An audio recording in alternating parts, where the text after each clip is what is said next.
Assalamualaikum warahmatullahi wabarakatuh. Hai adik-adik peserta didik baru SMA Negeri 1 Rejotangan, salam sehat untuk kita semua. Perkenalkan, nama saya Diajeng Pratiwi, siswi SMA Negeri 1 Rejotangan. Kali ini kita akan membahas tata krama yang merupakan salah satu materi pada MPLS atau masa pengenalan lingkungan sekolah SMA Negeri 1 Rejotangan. Baik, kita perkenalkan pemateri kita yang akan kita ajak sharing, belajar, dan menambah wawasan mengenai tata krama. Beliau adalah Bapak Ari Kurniawan SS. Di SMA 1 Rejotangan beliau mengampu mata pelajaran Bahasa Jawa. Selamat datang Pak Ari. Selamat datang. Langsung saja kita di sini akan berdiskusi dan belajar mengenai tata krama. Langsung di pertanyaan pertama. Apa sih makna atau penjelasan tentang tata krama menurut Pak Ari itu? Iya, terima kasih. Sebelum saya jawab, untuk anak-anakku peserta didik baru SMA Negeri 1 Rejotangan, selamat datang, selamat bergabung di sekolah kita tercinta di Asem Bagus, kampus Asem Bagus SMA Negeri 1 Rejotangan.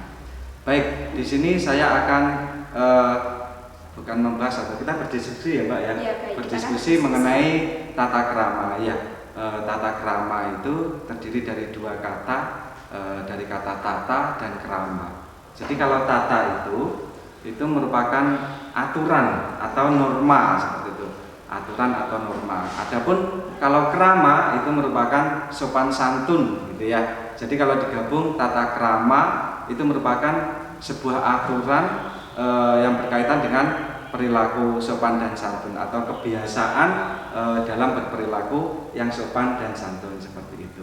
Baik, ada lagi pun pertanyaan, apa sih pentingnya tata krama bagi kehidupan kita? Oh iya, kenapa dalam materi MPLS kali ini ada materi tata krama?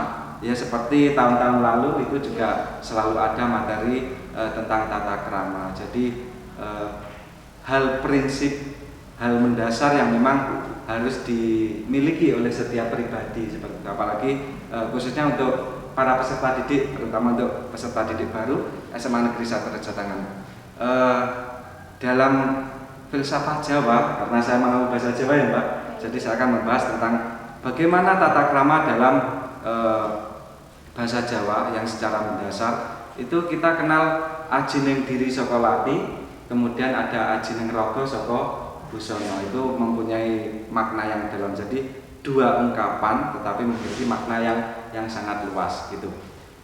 Akan saya bahas satu-satu. Kalau aji ning diri saka lati itu merupakan sebuah norma atau kepercayaan, bisa juga kebiasaan manusia Jawa ketika orang pengen diajeni gitu ya. Aji itu berharga, harga diri, itu harus mampu, harus dapat menjaga lati. Lati itu lesan. Jadi bisa diartikan, bisa dimaknai harga diri seseorang itu tergantung dari ucapan, dari lesan yang disampaikan. Bagaimana kita berucap, bagaimana kita menyampaikan sesuatu kepada orang lain. Jadi bisa dinilai ketika saya bilang kasar sama saya bilang halus, atau kalau dalam bahasa Jawa kan ada unggang-ungguh, apa Mbak dalam bahasa Jawa? Ngoko lugu, kemudian ngoko alus, kromo inggil, satu lagi ada kromo lugu itu ya. Nah itu memiliki penerapan yang berbeda-beda. Dikatakan aji ning diri saka lati itu ketika kita berbicara dengan sesama teman itu menggunakan bahasa ngoko lugu. Kalau berbicara dengan yang kakak tingkat umurnya lebih tinggi dari kita dikit itu menggunakan ngoko alus. Nah itu ada cak-cakane kalau bahasa Jawa. Dengan orang tua, dengan guru pun juga seperti itu. Kita harus menggunakan apa kalau sama orang tua sama guru menggunakan bahasa kromo inggil atau kromo alus gitu ya anak-anak. Jadi ketika seorang yang lebih muda berbicara kepada orang yang lebih tua itu kewakwe misalnya itu ya, atau sampean, padahal harusnya kan apa kalau kepada orang panjenengan. Nah itu orang tua sudah bisa menilai. Jadi wah iki bocah randu unggah-ungguh karo wong tuwek kewakwe. Nah itu berarti sudah menunjukkan bahwa harga diri kita, ajining diri itu tadi kurang bernilai gitu ya, kurang memiliki tata krama, atau dalam bahasa Jawa disebut unggah-ungguh gitu. Cara kita berbicara. Jadi misal saya bilang kowe ke sampean gitu ya, lebih enak mana kalau saya bilang sampean gitu, ada nilai rasa. Nah itu kalau orang Jawa itu mengandung, atau bahasa dalam bahasa Jawa yang dimaksud unggah-ungguh ada nilai rasa di dalamnya. Itu maksudnya ajining diri saka lati. Terus yang kedua tadi ada ajining raga saka busana. Tetapi di era milenial ini saya tambahkan ini ya.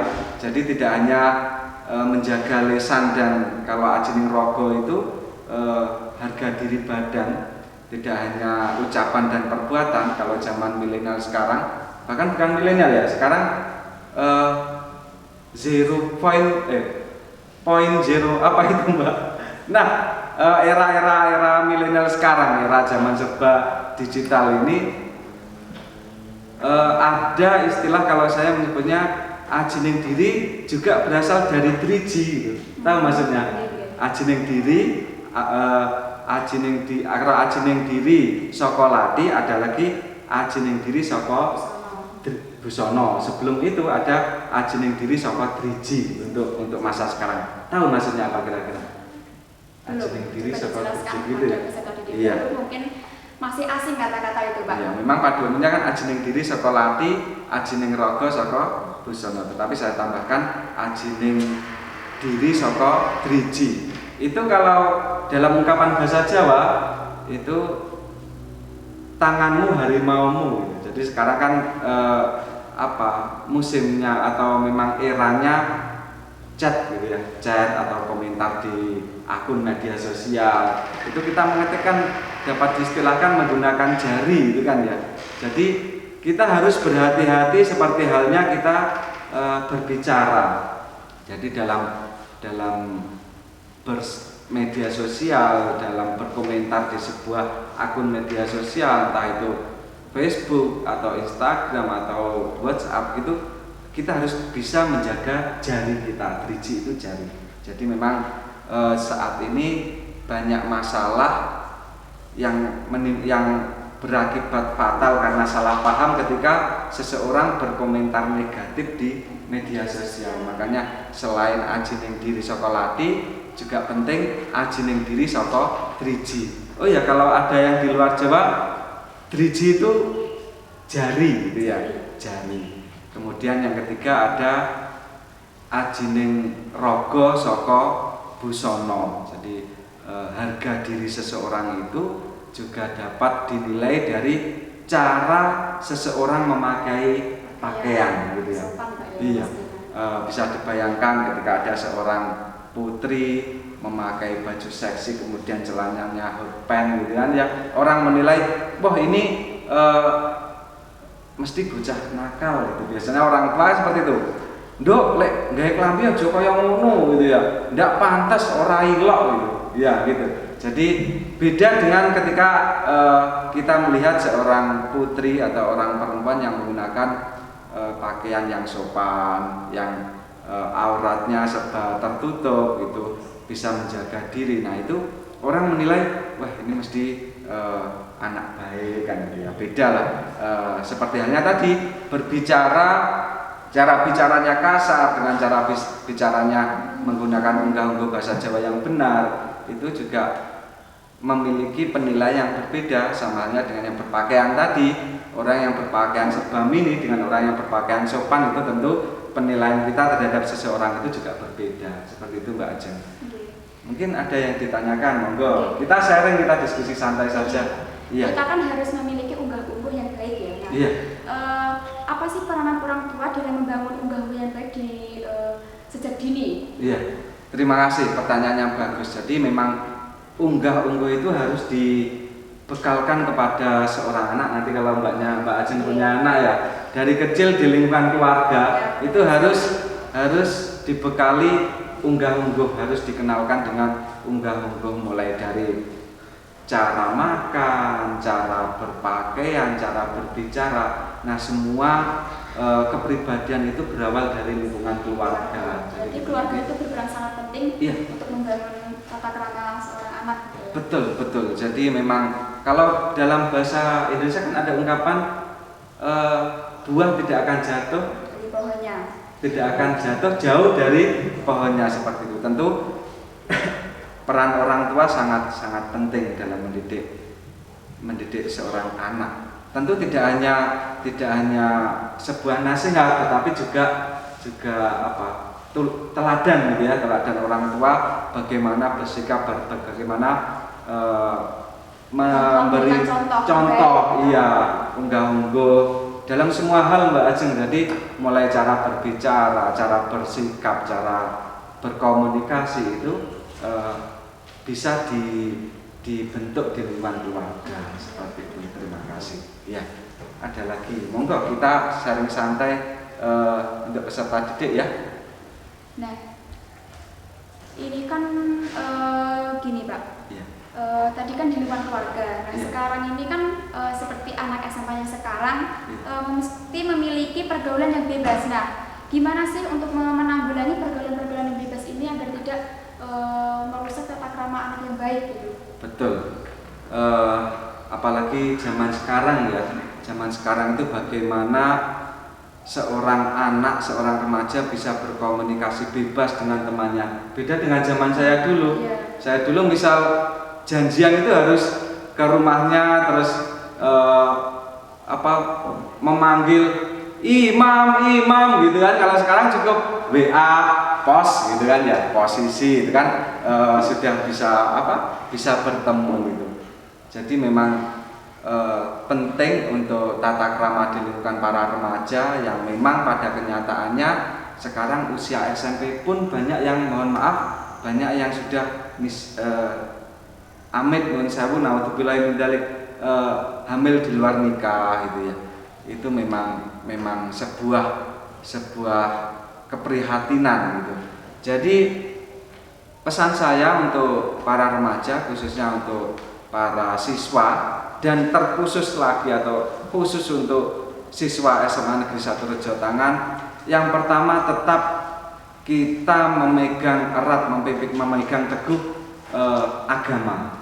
Jadi kita harus taat kepada agama, harus selalu ingat kepada Allah Subhanahu wa taala.